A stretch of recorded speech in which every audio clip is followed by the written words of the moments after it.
consider buying your processed oboe and bassoon cane from those friendly folks over at Barton Cane. Processed with care and precision for your everyday reed-making needs. Take the pain and injury out of reed-making by letting Barton Cane do the hard, repetitive, boring stuff. Free up time for practicing, happy hours, hikes, baking, and spending time with friends and family. Barton Cane, here for you. Visit www.bartoncane.com. Specializing in the finest assortment of oboes, clarinets, bassoons, and their accessories, RDG Woodwinds serves musicians around the world. Their employees are all professional musicians who have a deep knowledge of the products that they sell. RDG's repair shop has an international reputation with a combined 100 plus years of service among the 5 repair technicians. Plain and simple, RDG provides excellent products and fabulous customer service. Visit them at rdgwoodwinds.com. They look forward to working with you. Hi, I'm Galit Kaunitz. And I'm Jackie Wilson, and you're listening to Double Reed Dish, a podcast for oboists, bassoonists, and the people who love them.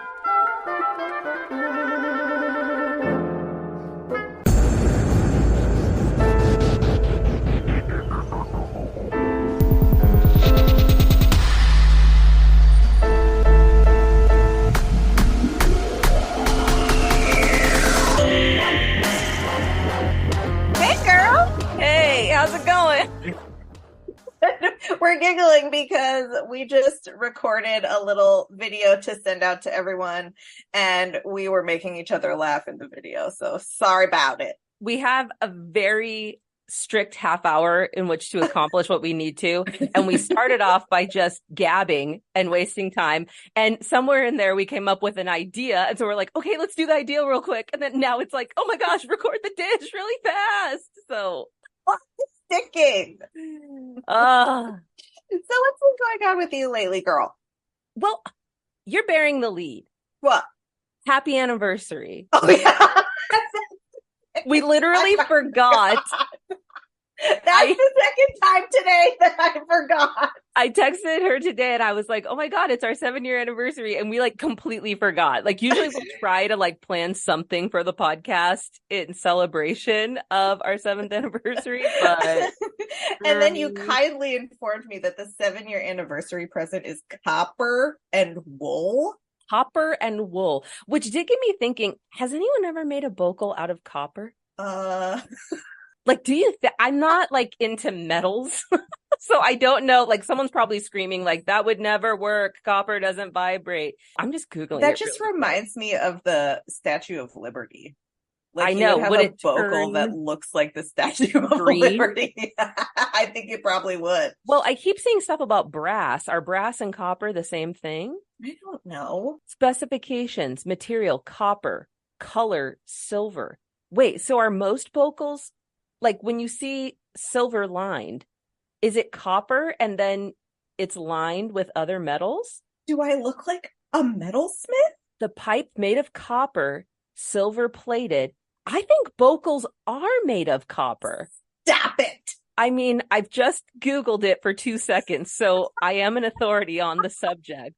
But I feel like our listeners should both buy us a brand new vocal to show their thanks for 7 years of podcasting. So I will take, really anything. Putting it in order. Yes. If you'd like to just give me a budget, I'm happy to find something that suits my instrument. We'll send you some links. How's that? Yes. Okay. So just reach out. Here's our Christmas list. Be generous. Be generous. Yeah, you told me this morning, and then I immediately forgot until we just recorded. I mean, we're like one of those married couples who's been together for so long that they literally forget their anniversary. It's just podcast version. Well, but okay, you have actually been with your husband for 1 billion years. Have you forgotten your anniversary? I don't forget the date, but I always forget how many years we've been together. So we got married in 2004 and we got engaged in 2003 and we started dating in 2000. Wait, No, '06 is when we got married. Engaged '05, dating '04. That's right. So this April will be 20 years of dating and 18 years of marriage. Wow. Which is pretty weird for someone who's not even 40 yet, but I don't know, young. I thought I knew everything. It's so funny because when you're that age, you're like, I can't believe people would say we're too young. They don't know us. And now, like my age, I'm like, you were too young. You got married before your frontal lobe was fully formed. 1000%. 1000%. But, it all worked out. We're not sick of each other yet. So, no. The ultimate friend of the podcast, Chris Wilson, who just has to listen to us scream constantly. And do our taxes for this podcast, which neither of us still understand at all how it works. Oh my God. So happy 7-year anniversary, girl. Happy 7-year anniversary. I'm glad we celebrated by showing our ignorance about how vocals are constructed here with a combined 6 degrees in double reed playing and 7 years of podcasting. I'm glad that's how this all went down. I blame the educational system. Yeah, I never had vocal metallics 101. Thanks a lot. So how's your semester wrapping up? Okay. So my semester is wrapping up beautifully. It's fabulous. Here's the thing. I decided 3 years ago that I was going to begin this pet project. Like we have this big, like most school of musics do, holiday gala concert at the conclusion of the semester. And I was like, this is a missed opportunity. We need to be raising scholarship funds for our student. And I propose that we turn this entire concert into a scholarship fundraiser. Sounds very small and very low maintenance. So I somehow have become responsible for this silent auction, which at this point has, I think, 67 items. That's amazing. And we do concessions and those are donated. And so I'm in charge of securing those donations. And we're doing a ornament tree where you take an ornament off the tree and that supports a student. And so it's a lot. And that's a really good idea. When you do a silent auction, you have to write to get the donations. You have to pick up the donations. You have to advertise the donations. And then once it's over, that you have to thank the donors, of course. Mm-hmm. And then there's taxes over the person who bought the item, the person who donated the item, the university foundation. It's a lot. And I know I'm martyring myself right now, but can I just get a little wow, that sounds like a lot. And no, but it really does sound like a lot. Are you sitting in your office cutting out ornaments to put on the tree and well, not cutting out. We did purchase them, but I'm putting I got it. It's not paper with. No, we bought the balls, the ornament balls, and then we got these WSU stickers, and so we're decorating them to be cougar stickers. And go Cougs, go Cougs. So it's fabulous, and we've raised a bit of money, but it's just a lot to juggle as a faculty member, but it's so gratifying. It's a really fun concert and event, and at the end you feel like you really did something. But so my semester is wrapping up complete chaos, but on December 3rd I'm gonna be the happiest individual on planet Earth. Finals week, schminals week, who cares after that? How's your semester wrapping up? You're in the last week of classes. I sure am. It's good. It's a little hectic, but it's good. It's holiday gig season now officially. We had our first one on Sunday, and I have one this weekend. And then I'm actually going to play Nutcracker this season, which is fabulous. I love Nutcracker. I will never turn down playing Nutcracker. I did turn on playing Messiah because I was pass. Yeah, I'm doing the Nutcracker with the Mobile Ballet this season, which is I think the first year they're doing it with live musicians, which is so awesome.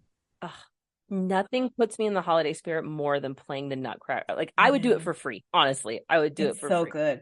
I found an arrangement. Okay, so let me get into the rest of it, and then I'll tell you. And so the oboe studio at USM is putting together a fundraiser for Honduras Oboe Project Education. We have a personal connection with Honduran oboists. We've had many Honduran oboists come through the program, including Yuri Alvarez, who is the head of that organization, and Cesar Mateo Martinez and Julissa Sabat, and like all these people have come through USM, the oboe program, and so we are giving back to them.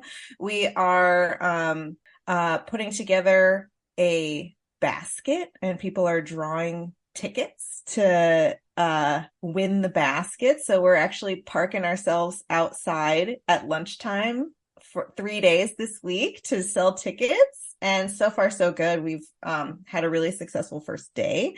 And we're also performing at our local grocery store in December, doing some oboe and English horn Christmas carols to raise money from the community of Hattiesburg for Hope. So, and I also found an arrangement of the Nutcracker for oboe and English horn. That sounds reedy, but I love that you're doing a fundraiser. Like, look at us fundraising. Like, I know. Wow. Just so charitable. No, that is awesome. And your students are so wonderful for doing that.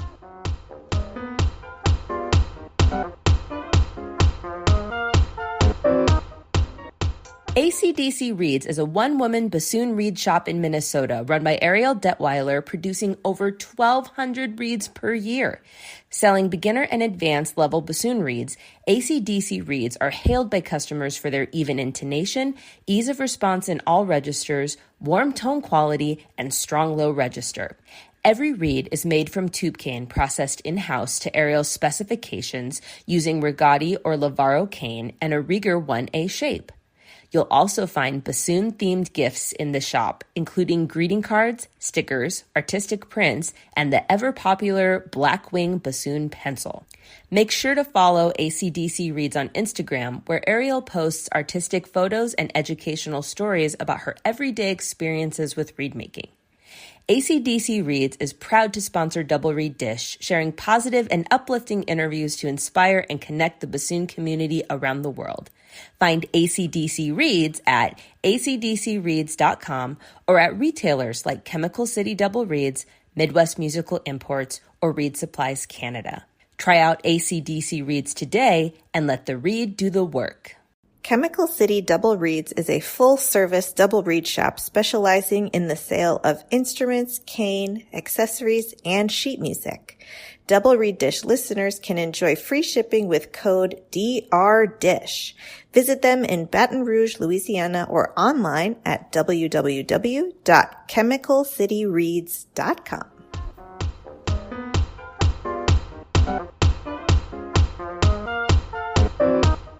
We are so delighted to welcome to Double Reed Dish Julia Harguindey, Principal Bassoon of the Nashville Symphony. Welcome, Julia.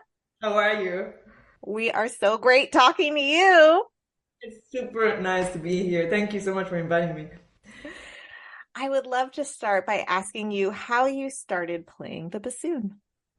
I am the daughter of two musicians, so it's not exactly unusual to have a third musician in the family. But I was very lucky that my parents chose to immigrate, to move basically from Buenos Aires. I was born there in Argentina, to Montreal. So I was raised in Montreal, and that's a place where you find two amazing public schools where I was fortunate to go. The first school is called Le Plateau, and the second one is École Joseph-François Perrault. It's public, but it's concentrated in music. So when you are a kid, you learn how to read, and at the same time, you learn how to read music. So it's completely natural. And that's awesome. And there are not that many schools like that, but even in my high school, that was my first experience touring internationally with that high school orchestra. So I now realize, now living in the US, the chance that I had, because it was completely obvious to me when I was growing up, but not anymore here. I don't see opportunities like that anywhere here. So I started on the piano my mom is a harpsichord player, so I was practicing on the harpsichord at home. And then when I had to pick an instrument in high school, there was no piano available, so I had to pick an instrument from the wind family. And like everyone else, I wanted to play the flute, but everyone wanted to play the flute. And I remember the person who introduced the bassoon, they wouldn't play it, they would just introduce visually. I just remember asking, is it an instrument just for guys? Because it seems so big. And they're like, I don't know, there are females that play the bassoon, but they didn't sell it that well. No one was in line to try the bassoon, like no one. So then I'll dedicate this story to my mom, who's so tired of hearing it. But the true story is that I came back with a flute home, and back then I had a pet rabbit that was free in the house. And I started to play whatever notes I could play, and that poor thing just was terrified, just ran behind a plant, was shaking. It was like, well, maybe it's not a good idea because really she's not going to take it. So, of course, like, the best news for the directors, they gave me a bassoon just to try. And that same week, I had a conversation with my dad, who is a classical guitar player, who told me, well, if you want opportunities later, it was pretty obvious that I wanted to become a musician then, because I was 7 years old and I was drawing in pieces of paper when they asked me, what do you want to do later? I was drawing an audience with little heads, and I was on stage. At the time, I was drawing myself with a guitar because my dad was a guitar player, but really I just needed an audience. So my dad suggested to think about the oboe and the bassoon being beautiful instruments, and if I wanted to have a career, it would be not easier, but there is less intense competition. And I considered it, and with my mom, we went to hear a quintet performance, and each one of them did introduce their instrument, and I finally said, okay, I'll try it. I came back home with the instrument. I played a note, like everyone would play a note. It was ugly. My dad was laughing, telling me that I sounded like a boat, and I did. But then my same rabbit ran and just stayed under my chair for the entire time. So when I saw that, I was thinking, okay, I'm gonna pick this, not because I really love it, but because my rabbit approved. And then soon after that, I really did develop this incredible connection with the bassoon, because originally I connected so much with my hometown. Like, I'm an absolute lover of tango. So having been in Montreal for my entire life, a way to connect from my own culture was to listen constantly to tango. So I would put play and stop and play on top of the bandoneon, like on top of Piazzolla himself. So really early on, I would play 4 or 5 hours a day, just tango music. So I connected with the bassoon immediately because I used that instrument to continue connecting with the music that I loved. So really, it was an immediate bond that I had with the bassoon. That's amazing. So it sounds like from early on, you knew you wanted to pursue music, but can you talk us through getting serious about the bassoon and deciding that you wanted to pursue it in college and college auditions, deciding where you were going to do your training, that type of thing? Yeah, of course. And I think that will reflect on many of us who are not from the US. There is a way of doing things here, and when you grew up in the US, people seem to be very aware that there are certain schools that are very good, that there are certain schools that are free. Like, there's a path, and I see that even my young students know exactly what that path is. Just remember that when you're not from here, that path is not that obvious. So even if it's the country next to this one, and I grew up in Montreal, which is artistically very developed, but it is an island, and it still feels that it's very removed from what's going on here when you are 15, 16. You don't know. And I was lucky to have a teacher who went to Curtis. So he's the assistant principal in the Montreal Symphony Orchestra. He is from Montreal as well, Mathieu Harel. So when I started the conservatory, I was 15, and from the start, he was telling me about all these anecdotes from when he attended Curtis.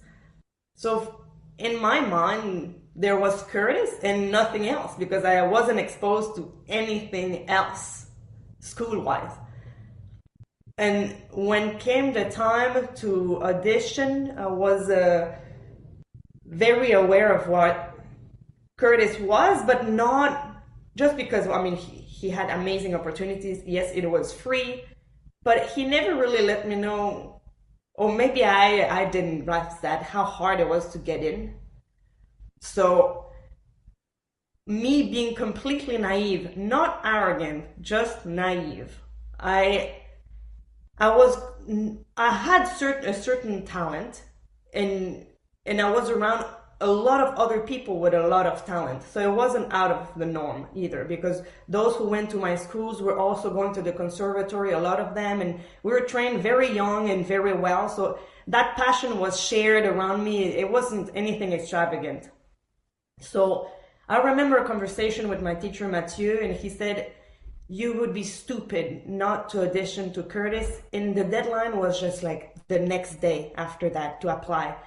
And he used the word, not in English, but he used a word that I remember, like it wasn't insulting. He wasn't insulting me, but it was that word that shook me. And I was like, ooh, he must be serious. Otherwise, he would never pick that word. I went to we needed recommendation letters. Everything was late, last minute. Wow.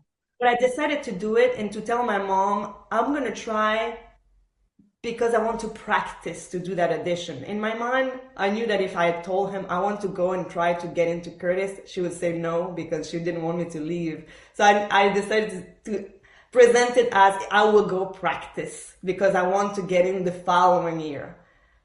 But in my mind, when I did go to the audition, it was the only school that I tried. I didn't do the circuit that I see people do, like I'm going to do a million schools and see what happened. Genuinely, I can say that I went to that audition knowing that I would get it. Not because just because it was this evidence. My teacher went there, now it's my turn. Because I didn't know how hard it was, because I didn't speak English. So when I showed up, I sat there and I couldn't really interact with anyone because I didn't speak the language. So I could see the moms and the kids terrified because it's so, the level, they take one person, so why would you even think that it's going to be you? But when I played, I was completely removed from that stress. And I happened to play in front of my future teacher, who I didn't know, who is Japanese, not knowing that he was born in Argentina as well. And when he was asking me to play, he was like, can you play Mozart? And I was answering like, who? Because in my mind it's Mozart. Mozart meant nothing. So I had Billy Short in my audition, who was watching the audition, who had taken some type of French translating to me what Matsukawa wanted to hear. And then at the end he said, play whatever you want, play any etude that you want. And I decided to play Piazzolla, which I had, as I mentioned earlier, I played Piazzolla 5 hours a day for the last 5 years. I was very comfortable playing, and plus I didn't know he was Argentinian as well. So I left the room. I know that I presented the most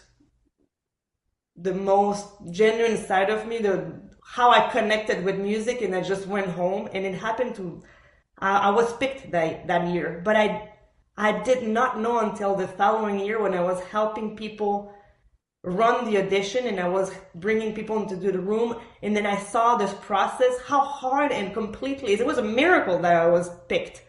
But I didn't have the nerves just because I grew up in Montreal and no one was talking about Curtis, about any other schools. You just do your own thing, and that aspect that was completely removed, and that I had one person who every single lesson told me about his experience, which made it be completely natural, helped me just normalize everything. And when I went to the audition, it just happened to be a good day. So I'm super grateful for that whole process. That's so interesting because it reminds me of, if there's the audition, right? That is a scary, nerve-wracking thing. But then there's the second layer, which is the context of the audition, your previous feelings about the institution or the teacher, all of that baggage and context was completely removed for you. Right, because I never had anyone saying like it's gonna be so hard. It's so hard to Right. get so hard. So when you go there and you see those faces, they know it's so hard. So that you can't, and plus you're a kid. You at that point you don't have the tools to deal with that. So you either are naive to a certain extent, or you were told by your entire life how almost impossible it is, and then your parents probably, if you are from this country, your parents are like, please, can you get into the 1 or 2 schools that are free, because otherwise I will love you less. So I'm already telling my daughter, please. But it is a reality. People go there with a baggage that I didn't have. I didn't know about how expensive schools are here. I didn't know about how many schools you have to audition in order to and then negotiate. All of that game I didn't know, and I continue to not know. And that saving the mind from those aspects is crucial. And that taught me later to save my mind for other auditions, for other contexts, because really I maybe didn't have that much more talent than other people. I was just there kind of with a fresh, removed, and pure. It's not pure. It's not that. The other thing. You weren't distracted. Yeah, exactly. I just took a picture of my teacher and I said, "Can you please write something behind it? I will read it only when I'm about to play there." So I just took my people, the people who had inspired me, who had really supported me, and I brought them with me, and I decided this is who I am. I love music. I love tango. I'm coming with the inspiration of everyone who supported me before. Here I am, and it was just me playing in my living room, amplified, because now I was in front of Daniel Masukawa and the future principal bassoon of the Met and the future principal. But I didn't know. It was just the moment. That's really cool. Yeah. And then looking back, it's one of those I couldn't have, even if I tried now to go back and change something, I wouldn't change a thing. So can you tell us now what happened? Maybe tell us a little bit about your growth through Curtis and what you learned from these incredible experiences that you had. And then I would love to hear about how you got to where you are today. Yes. Curtis is a school where then they tell you the first day, like, look around, you'll see those people in your professional world later. You don't know who and what position, and it is true. You see them everywhere, and the most amazing positions later. And it's a small school. The pressure is very high, and the opportunities that we get there are fantastic. So thanks to the mind for only keeping the good things. After leaving, it seems that everything is like, wow. I remember the first bit of Curtis. Of course I was struggling. I was not the only one in the studio, but we were 2 people not speaking the language there. So you have to take all these classes, and I was falling asleep because I couldn't find. It's just too much at some point. But then you have the best conductors, the best soloists, the best teachers, surrounded by people who are equally as eager to succeed, which that's a big deal, to have colleagues that are all looking in the same direction and who are all coming from different backgrounds, because really what I loved about that school is it's highly international. So we're all coming from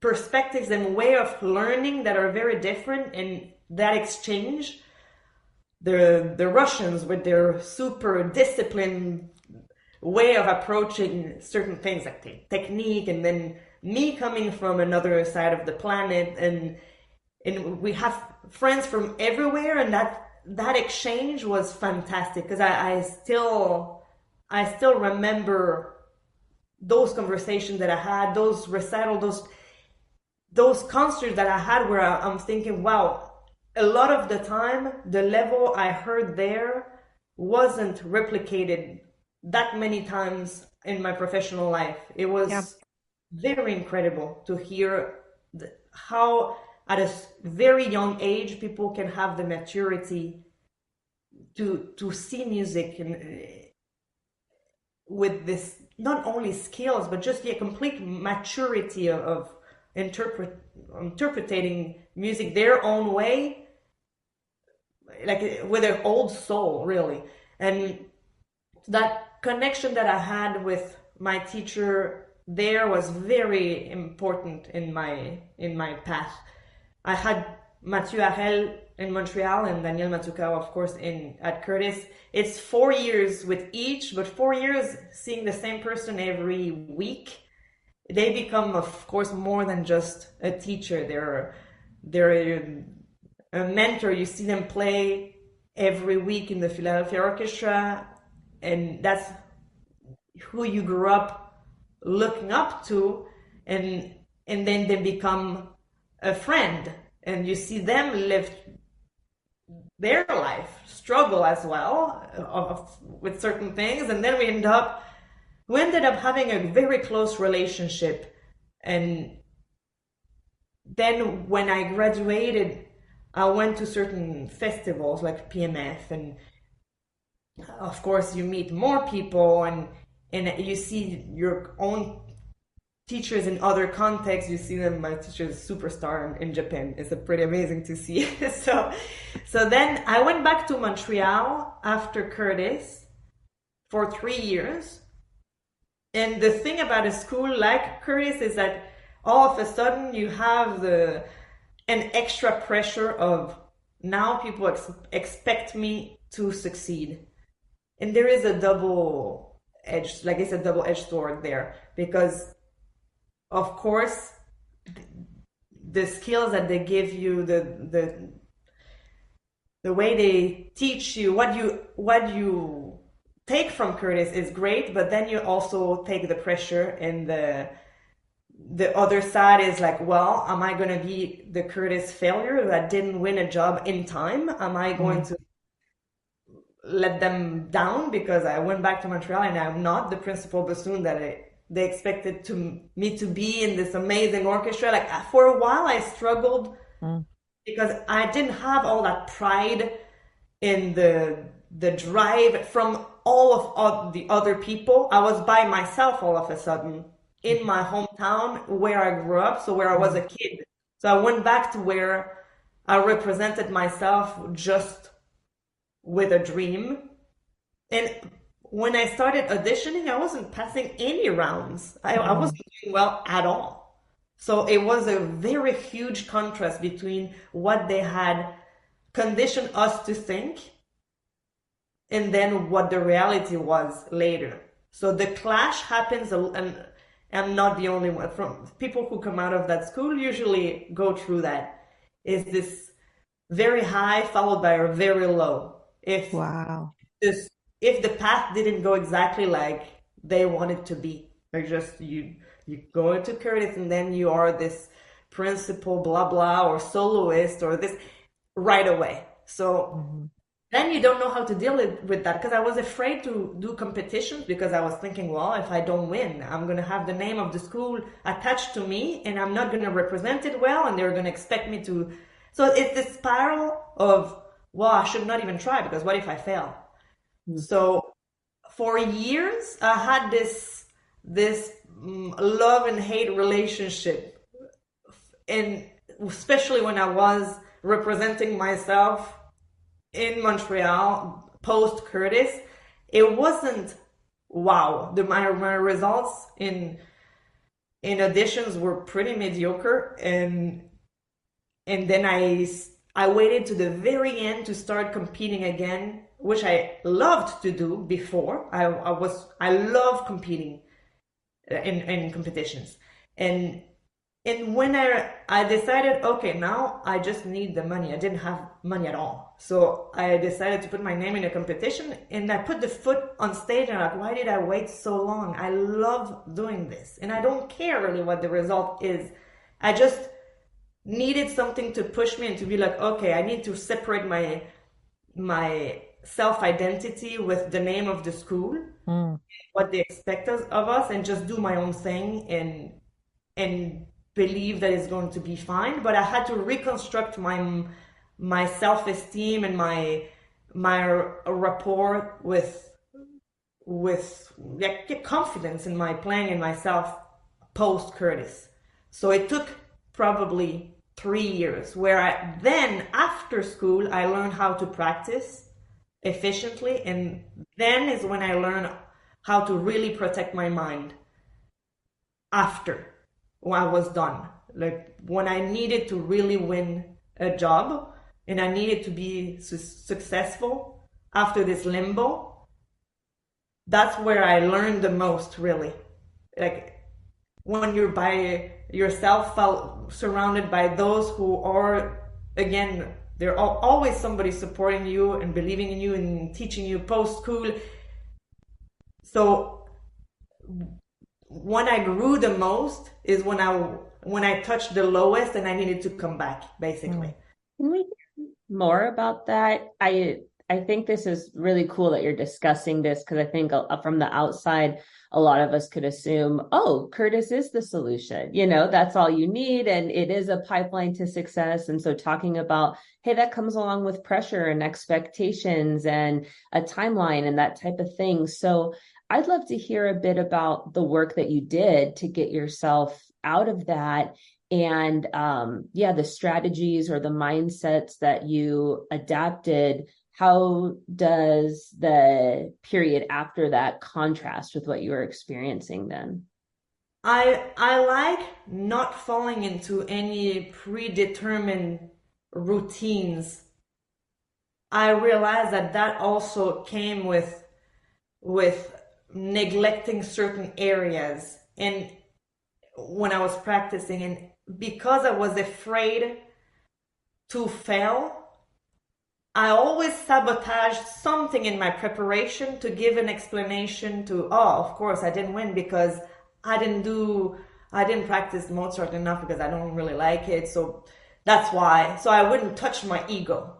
For years I was protecting my mind by really just justifying it, leaving something out in my preparation, until I decided, okay, now there's no success if you don't put your ego out there and put it aside, and with absolute humility, and you have to be completely humble, and you go and you present the best you have in you.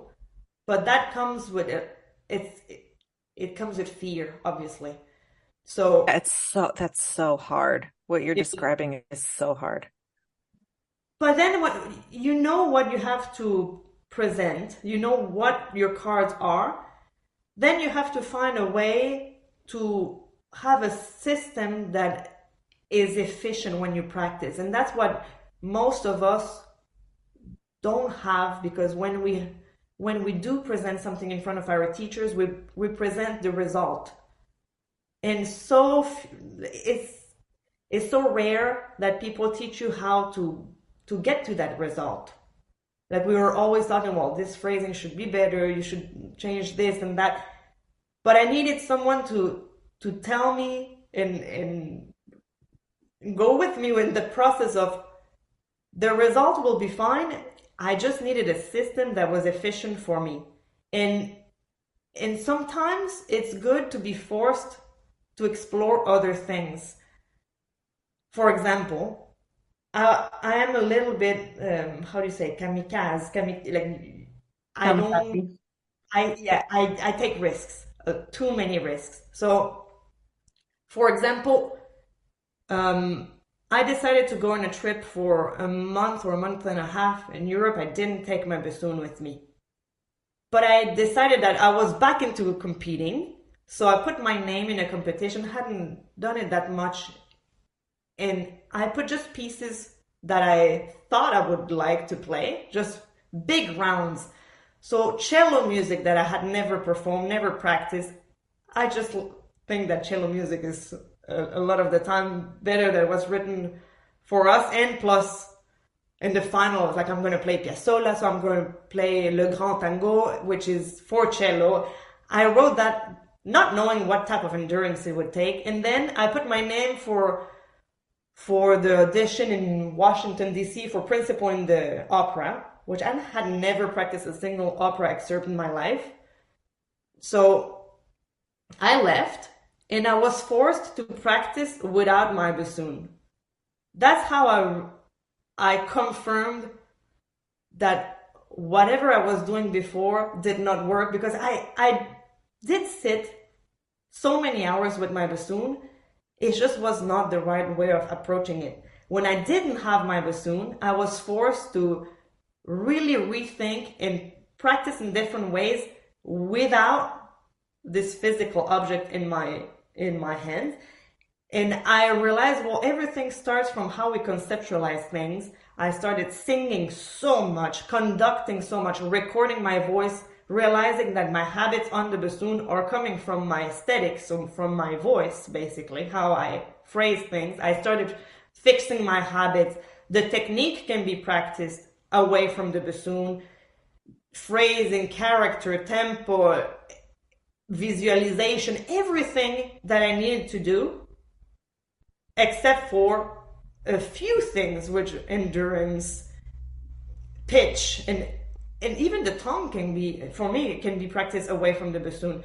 So then when I came back, I'd had a few days to practice and memorize all this repertoire. Of course, it was not realistic. So by the time I performed well in the competition, but endurance-wise, I didn't have time in 2 weeks to reconstruct all my muscles. So I don't know how you call it, when your air goes through your nose and you have that. Mm-hmm. It was happening in the finals and during the tango, because there was so much blowing and that cello music was never ending. So I experienced that, and I didn't know how loud it was. I almost quit the stage, but I decided, well, I'm going to finish and see what happens. I won that competition, Oh my God. my category, and then they put all categories together. So I won second after, I think it was piano, me, and strings and voice after. So I did great, but because of that thing in my nose, I had 3 days before the audition in Washington. I had only practiced in my head, and I was thinking, well, I'm going to practice during 3 days, which is nothing. But I couldn't, because of I needed to let my whatever it was inside my mouth heal. So the first time I heard myself play those excerpts was on stage in front of the jury. Oh Or the my God.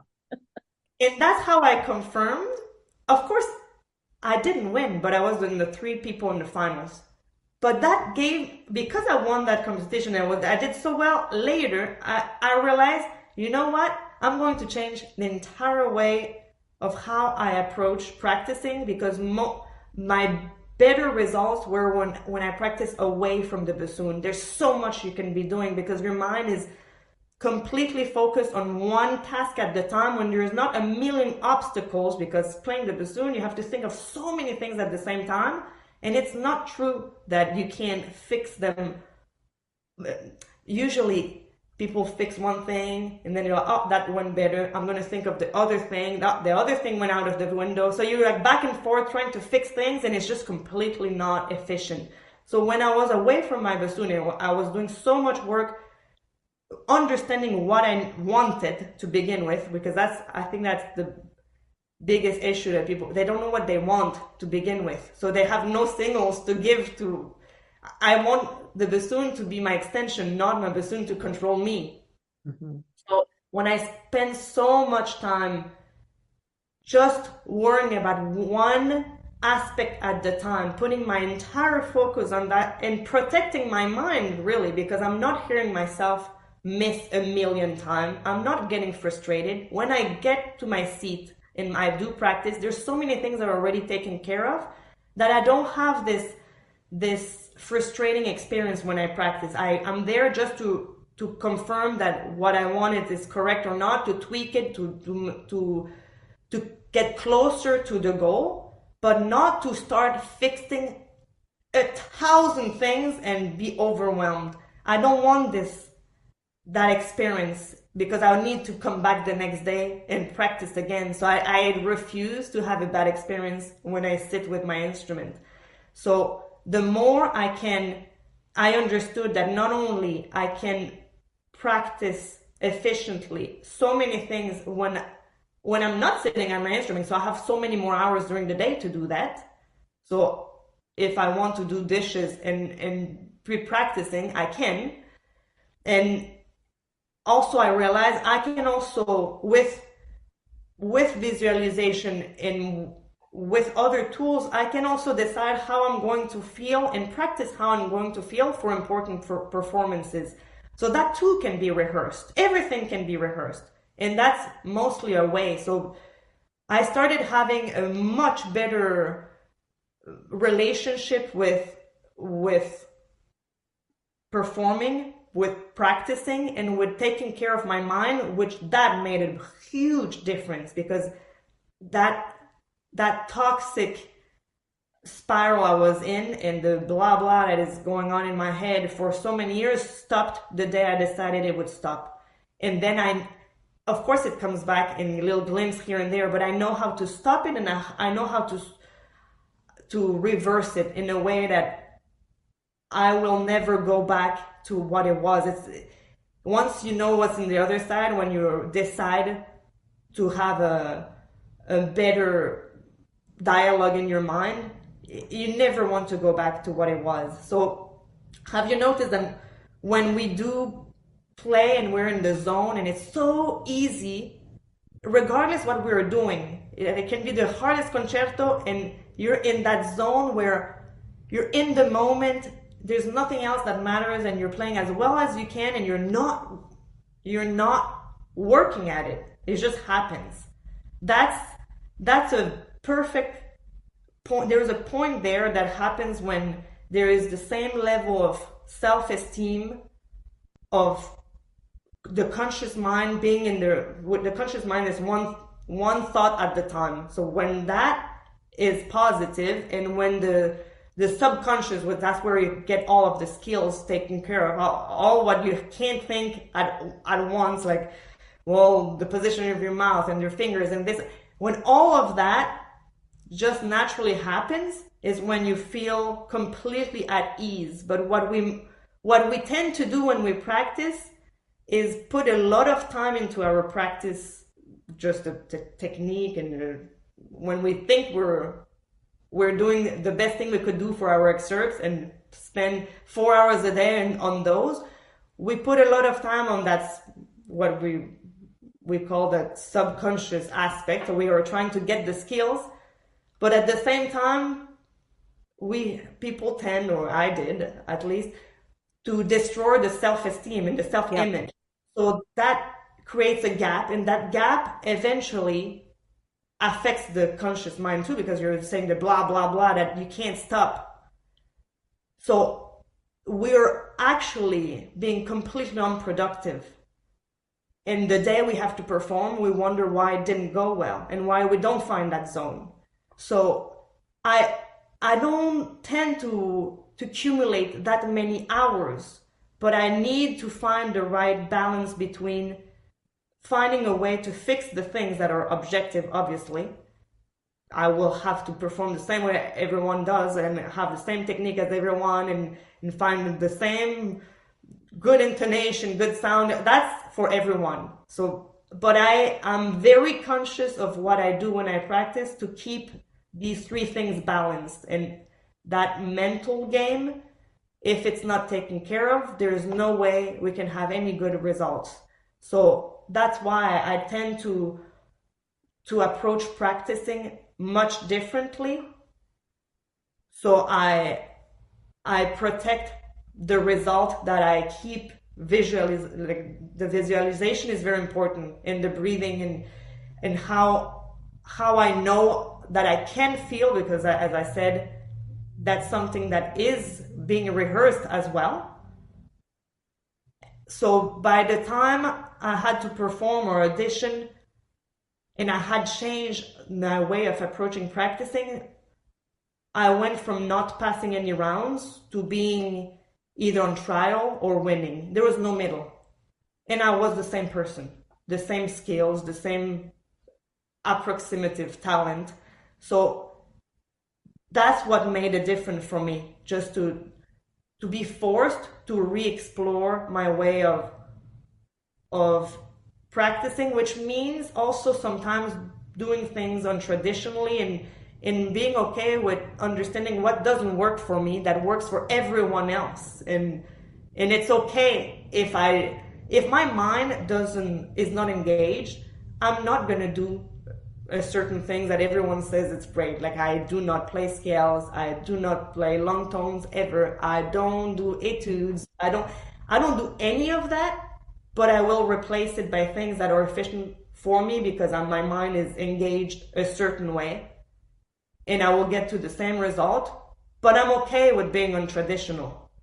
I don't need to prove anything to anyone for as long as I know what I needed to fix, and I know that I need to get there somehow.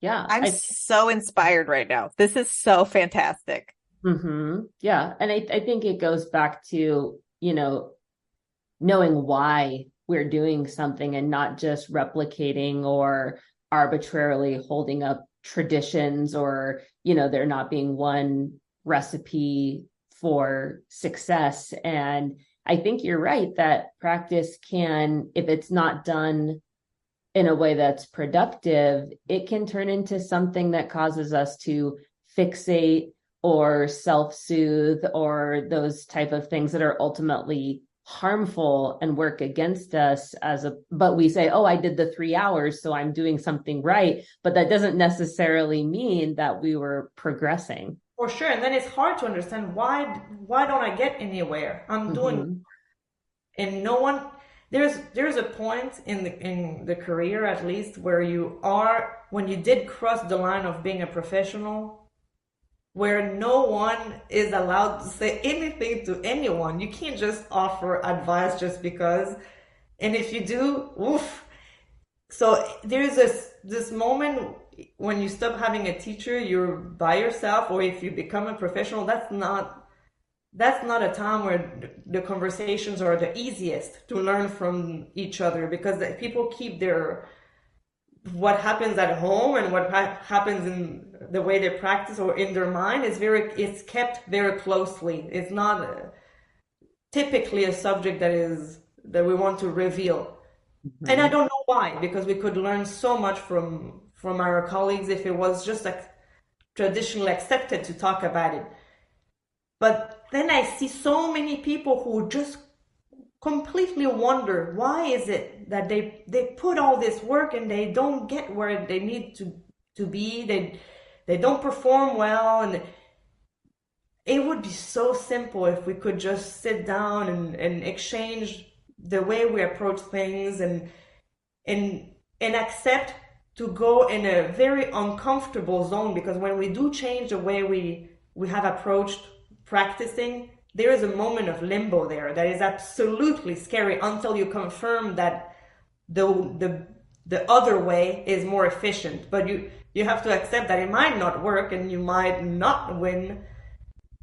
But at that point, I was ready, and I'm still in that mindset. I was ready to accept the discomfort of that limbo, to test other things that were not necessarily done around me, and that I didn't see a million people talking about, yeah, it's great not to play your scales. Like I don't hear that. But I was thinking I cannot accept to disconnect from music that much, because I know that what brought me here ultimately is because as a kid I was as I said, I was completely connected with music. The way, not even my bassoon, it was just at that point it was tango. I needed to, even through the way of practicing, not dissociate and just become some type of machine, even if it's for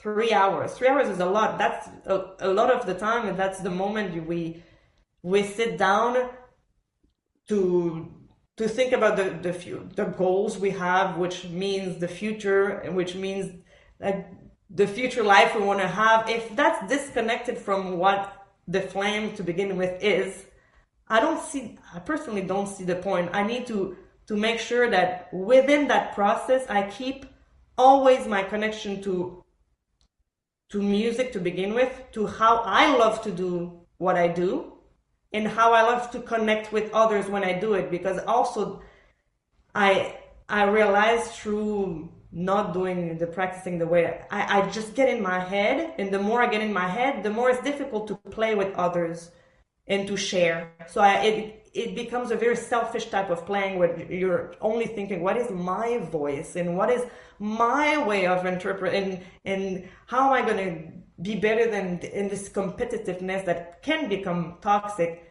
So now at that point, I'm thinking a lot more about how do I enjoy this as much as I can with the best result I can, but with sharing it with the most amount of people, because ultimately we're playing for people, for the audience, but for our colleagues, and we have to play with them. So we have to be in a mindset where we are able to share. And I wasn't in that mindset for a long time. I was still matching them. I'm matching their intonation and their articulation, but that's not enough. I needed to get out of my funk to be able to make music with my colleagues. And now I'm at a point where I think I can do that, and where I see them react and I see this dialogue with people around me, and that adds to the flame, and it adds to it's very contagious. So I know that this has an impact on others. So it is a personal duty for me to have this rapport with music in a way that I can show up at my best and influence and receive what others have to give too. So the experience is a million times better like that. That's just so inspiring. And I love that you were able to bring it back to what ultimately was important to you from the beginning. Because you're right, we do kind of get lost and we do beat ourselves up, and it becomes a slog, and it's tough. It's a tough journey, but it's so inspiring to know that you felt so free to find your own way out of that. Which took time, but yeah. And it's still in progression. Like I will change it, and if you ask me in 3 years, I will probably do stuff much differently. But it's a in progress search for how to get to the best level with the most amount of joy. Mm-hmm. When something removes the joy, is a no. I don't continue doing it. Yeah. So you mentioned that after adopting this approach, your auditions and musical endeavors were a lot more successful. Could we hear about the day that you auditioned for and won your position in the Nashville Symphony? Yes, so that was another one of those days where you kind of know. Not necessarily that you're gonna win, but that you're in a state where things are gonna go well. Because I had auditioned for Atlanta Principal Bassoon, and I was on trial, and they picked Andrew Brady, who's unbelievable of a player, and I respect him so much. So great, it was a great decision of theirs. But that was very soon. That audition was very soon after I was even testing that new way of practicing. So I remember in that audition having to artificially generate confidence.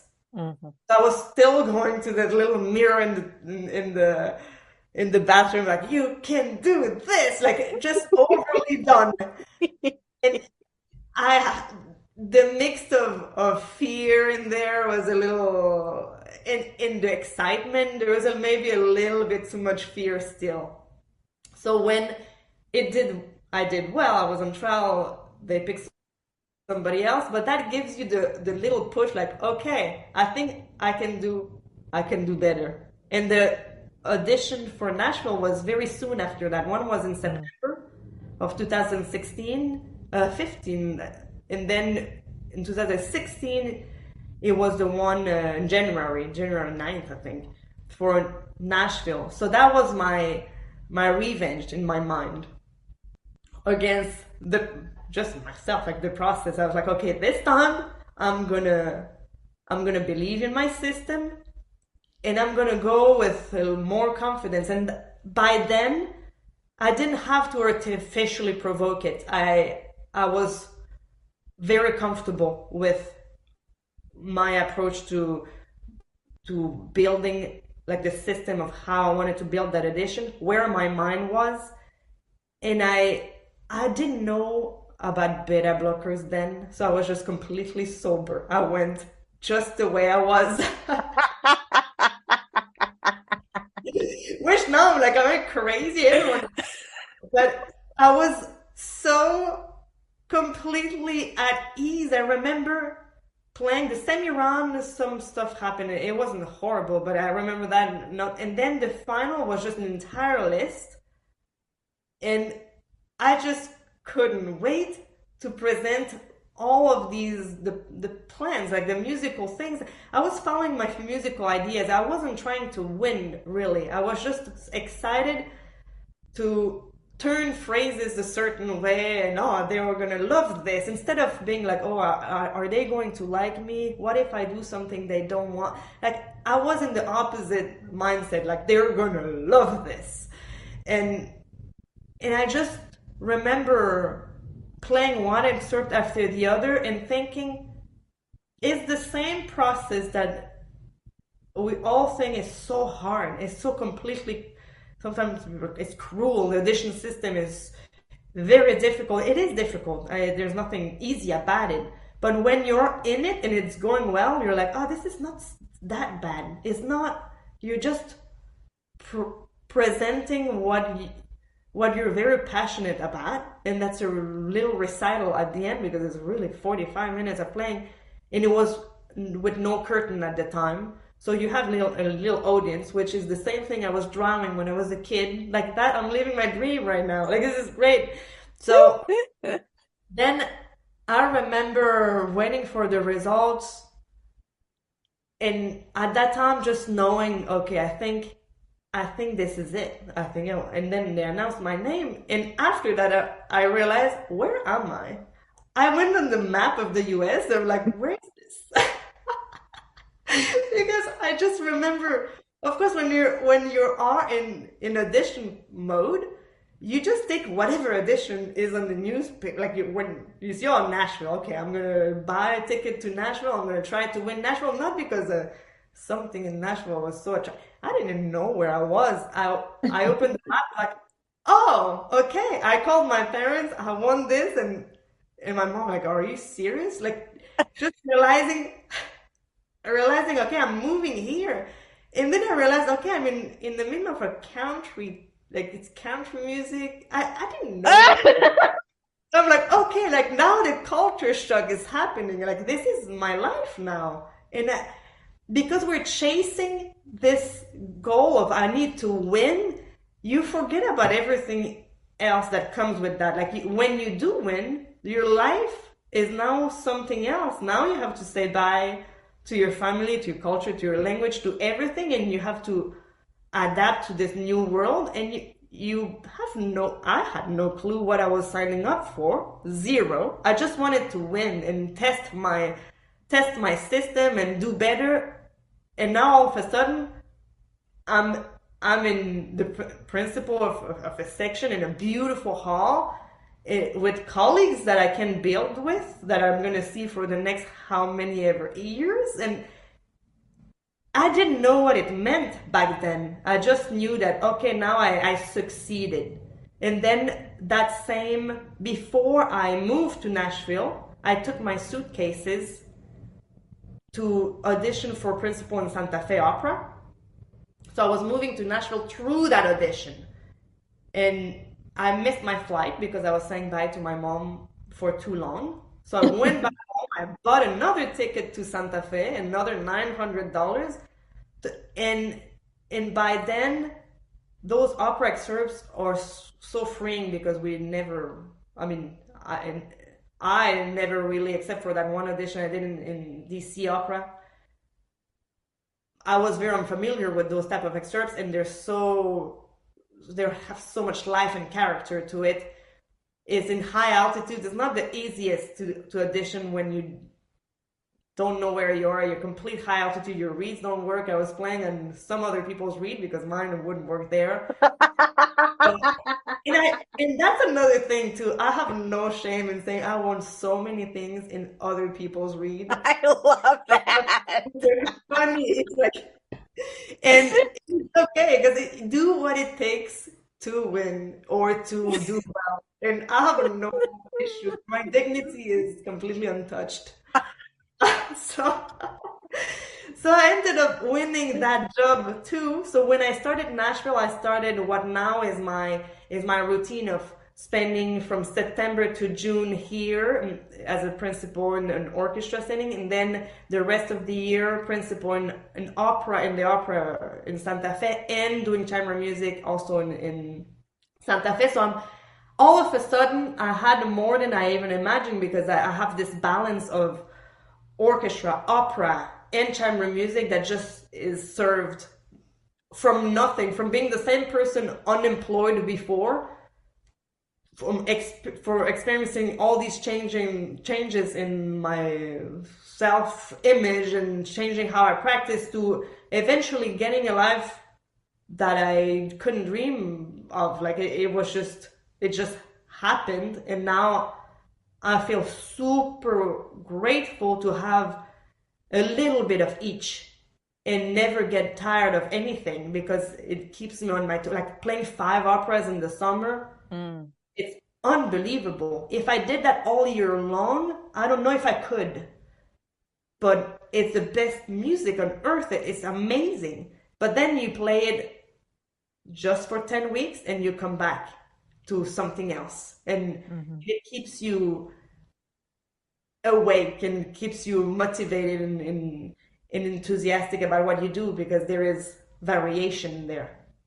Would you share with us a favorite memory of a past performance? Yeah, so that one is, for me, that one is easy, because when I was here in Nashville for my first year, they of course plan all these big, huge solos for the probation time. So I was playing the Rite of Spring that week, and I was already thinking, ooh, this is a lot. It's the Rite of Spring, they put my face everywhere. I was on billboard. Oh, that's a lot of pressure. I'm not used to that. So thinking that was kind of my climax. Wow, I'm about to sing. And I'm being called in the music director's office, and I'm like, oh, it's not, I don't know what that is. I just went not knowing what the conversation would be like. And I was thinking it's about the solo. Well, that was my first year, and he tells me right before those performances, he's like, well, next year there was a gala, which is every September, the opening concert of the year.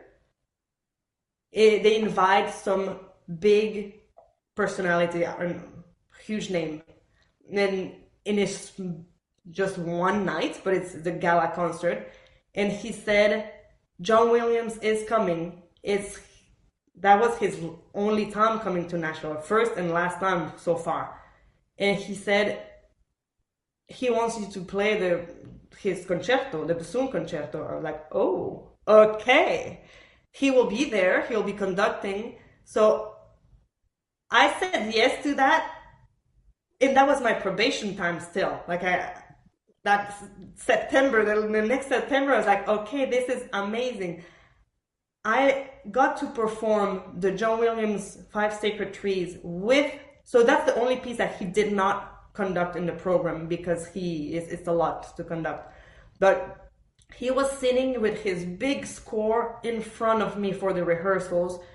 Then before the show, before the concert, John Williams calls me in his he was eating a banana, like it's some completely traditional old person, just normal. And he calls me in there and he calls, oh, my angel, would you mind changing the cadenza? I don't like what I wrote anymore. That was 30 minutes before I had to go, and it was live performance with John Williams there. It was recorded on the radio live. I was completely I mean, I was thinking if I do something stupid, my tenure is bye-bye. Like, but of course, you're like, of course, tell me what to do. He changed he just removed some stuff.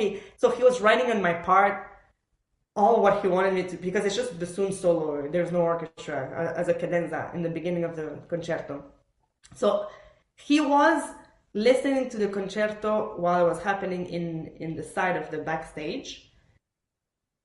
That's the moment where I felt the best in my life playing. It was so, my parents were there, so meaningful that I could play for them, for an entire hall that it was just the music of John Williams. So a hall that was overly enthusiastic in a moment where I was in shape, completely in shape.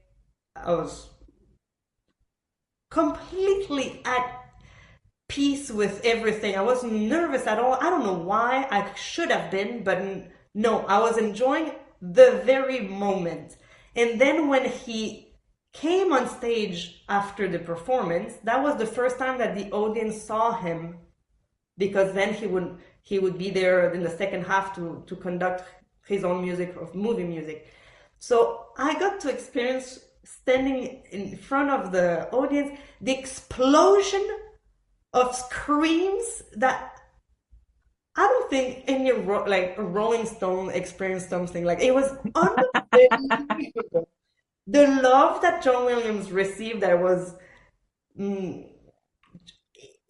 a ball of screams and enthusiasm. So then I realized I'm not from, of course, I mentioned I'm not from here. So I didn't really understand that all of the John Williams music is the soundtrack of all these people, from when they're kids to now. So those people, or I see them, they're adults, they're various ages, but it's the little kid in them that is completely screaming because they're seeing this idol, and they're remembering all those scenes in all those movies that marked their lives. And so the meaning for them was very different than for me. For me, it was like, wow, this John Williams is a very incredible presence in music in general. Like, what a chance to work with him. But I didn't have this emotional, irrational connection that they had, because I didn't really grow up watching those movies. But when I felt that on stage, I just realized, okay, that was the arrival point in my life. This is amazing. And he was telling me, there are pictures that we're taking. He was telling me things. I remember them being very nice. And because of the adrenaline, I don't remember what he said. And that's something I hope it comes back one day as a flash, out of my amnesia. But he was talking forever. I don't know what he said. And I'm curious now of what it was. He was very generous of his time, very generous of his presence. This person has to fly in private jet because people are always waiting for him. Always he's signing autographs for everyone. He never refuses to share with people, and he's in demand, obviously. And I had private moments with him, and we talked about his music. I heard him sing his music, his own music, which made me think, oh, the way I interpreted it versus what he wanted is so different. And you have him there, you can touch him, you can talk to him, ask him questions. That, in general, to have that with any composer is a privilege. But to have that with somebody like him, and also experience on stage while standing there after it went really well and you're already happy, to have this incredible amount of energy coming from an audience, that was unforgettable for me. Oh, cool. You'll have to go under hypnotism. Yeah. I know it will come out one day. And the amazing thing is, after that, I was applying for a green card, and it was during COVID, and it was complicated. The government was not the easiest because of the whatever. Just that moment was not particularly easy for immigrants that wanted to have a green card. And for that type of green card, you need, it's called extraordinary ability. You need to have a lot of recommendation letters. And I was applying, and they were saying, well, it's not enough evidence, not enough proof that I'm the only person. You're supposed to be the only person in the U.S. that can do that job, and really anyone can do it. I'm not the only person, but you have to prove through letters. And so the person who ended up writing my recommendation letter is John Williams. Oh my God. So that, from that experience, then he offered me, in a way, indirectly, a life in the U.S. Amazing. What advice do you have for a young musician who aspires to have a career like yours? I will repeat some of what I already said. If I could go back, I would have protected my mental health and my self-esteem a lot more at a younger age. If you're going to go through this path, it's not necessarily an easy path, and that's like anything else. It's also very rewarding, but it involves failing a lot. It involves being around people who will not always believe in you or treat you well or support you, and versus other moments where you have all of that, where you have people who pour into you, and both are true. But ultimately, that path and journey is done by yourself and with yourself. So within this last decade, because I graduated 10 years ago, and before that I had started the bassoon 10 years before that as well, so many things change in the people that enter your life and exit your life and pour into you and inspire you.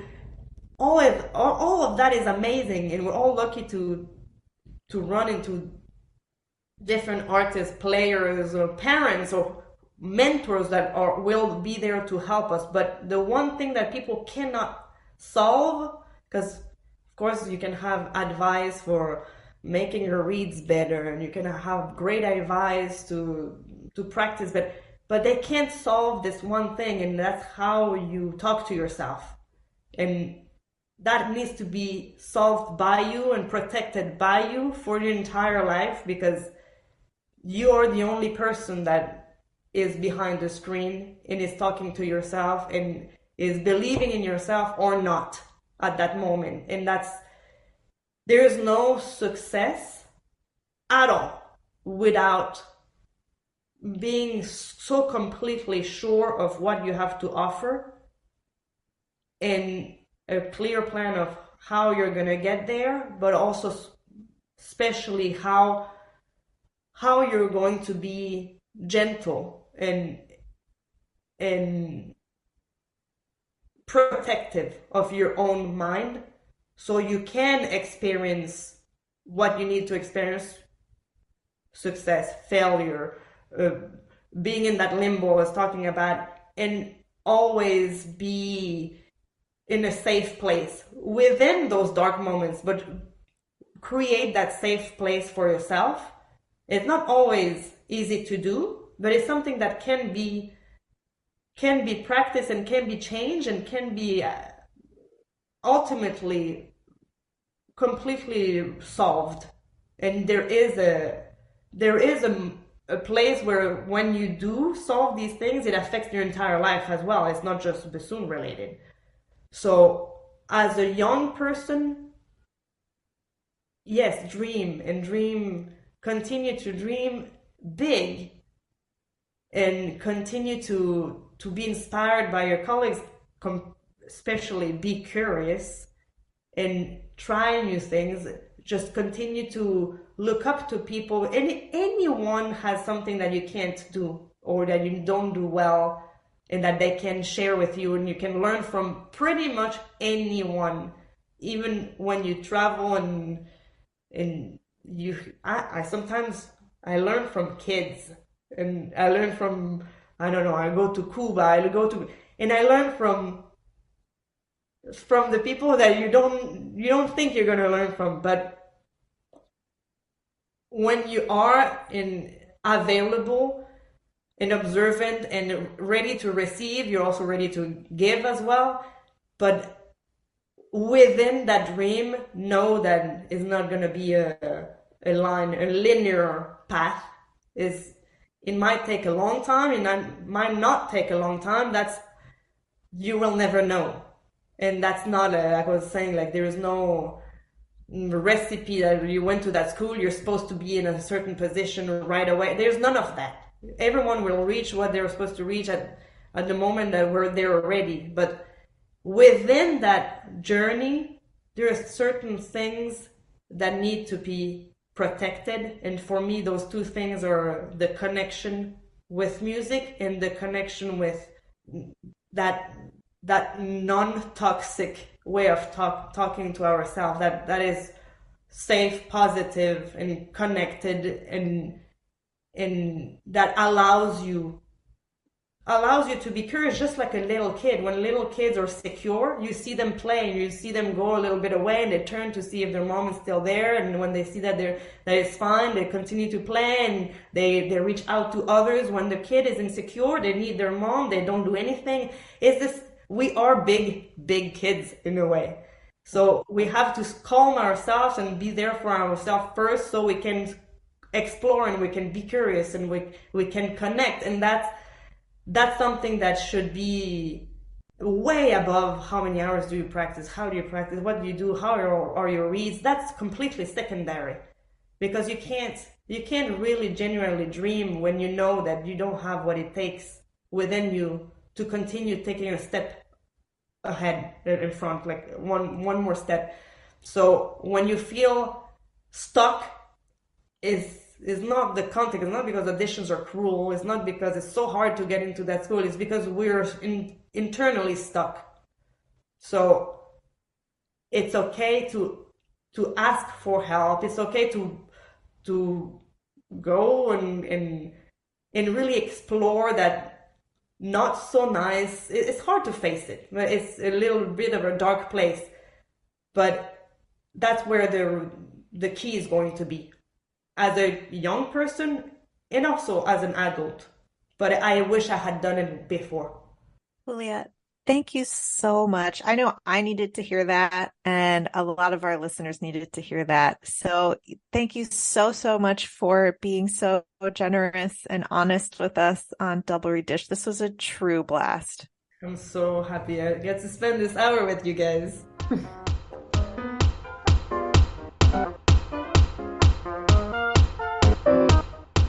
Thank you for joining us for 7 years of podcasting. Thank you for being patient when we don't know what vocals are made out of. And thank you for rating and subscribing and following us on social media. We love you. We're thankful for you. Galit, who's coming up on the next episode? We had an amazing conversation with Kristen Letterman, assistant professor of oboe at Arkansas State University. Jackie, it's time to end this nerd parade, learn what vocals are made out of, and go make reads. I still don't know what they're made out of, but I feel like I'm closer to knowing. Somebody's going to tell us. Yes. Okay, bye.